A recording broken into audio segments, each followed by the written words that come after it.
ವಿಚಾರದಲ್ಲಿ ನಿಮ್ಮ ಜಾಬ್ ವಿಚಾರದಲ್ಲಿ ನಿಮಗೆ ಸ್ಟೇಬಲ್ ಆದಂತಹ ಡಿಸಿಷನ್ನ ತಗೊಳ್ಳೋದಕ್ಕೆ ಆಗ್ತಾ ಇಲ್ಲ.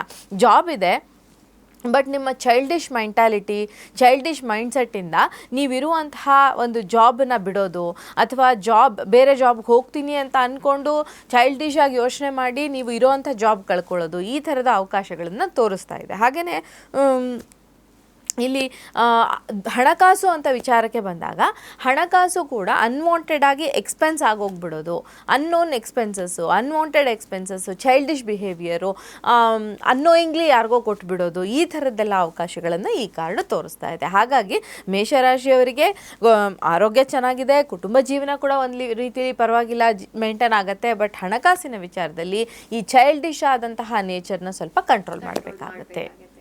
ಸೊ ಏನು ಮಾಡಿದ್ರೆ ಈ ತಿಂಗಳು ಅವರು ಸ್ವಲ್ಪ ಎಚ್ಚರಿಕೆಯನ್ನು ವಹಿಸಬಹುದು? ಏನನ್ನ ರೆಮಿಡಿ ಹೇಳ್ತೀವಿ? ಈ ತಿಂಗಳು ನೀವು ಈ ಹಣಕಾಸಿನ ವಿಚಾರಕ್ಕೆ ಬಂದಾಗ ಸೂರ್ಯ ದೇವರ ಆರಾಧನೆಯನ್ನು ಮಾಡ್ಕೊಳ್ಳೋದು ತುಂಬ ಒಳ್ಳೆಯದು. ಸೂರ್ಯನ ಆರಾಧನೆಯನ್ನು ಮಾಡ್ಕೊಳ್ಳೋದ್ರಿಂದ ನಿಮಗೆ ಎಷ್ಟೋ ಶುಭ ಫಲಗಳು ದೊರೆಯೋದಕ್ಕೆ ಚಾನ್ಸ್ ಇರುತ್ತೆ ಅಂತ. ಬೆಳಗ್ಗೆ ಎದ್ದು ಸೂರ್ಯ ನಮಸ್ಕಾರ ಮಾಡಿ, ಅದರಿಂದ ನಿಮಗೆ ಹೇಗೆ ನಿಮ್ಮ ಉದ್ಯೋಗದ ವಿಚಾರದಲ್ಲಿ ನೀವು ಯಾವ ಥರ ಡಿಸಿಷನ್ ತೊಗೊಳ್ಬೇಕು ಅನ್ನೋದನ್ನು ಅದು ಡಿಸೈಡ್ ಮಾಡಿ ತೋರಿಸುತ್ತೆ.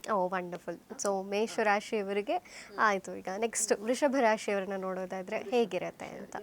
ವೃಷಭ ರಾಶಿಯವರಿಗೂ ನಾವು ರೆಗ್ಯುಲರ್ ಆಗಿ ತೆಗೆದ ಹಾಗೆ 3 ಕಾರ್ಡ್ಗಳನ್ನು ತೆಗೆಯೋಣ.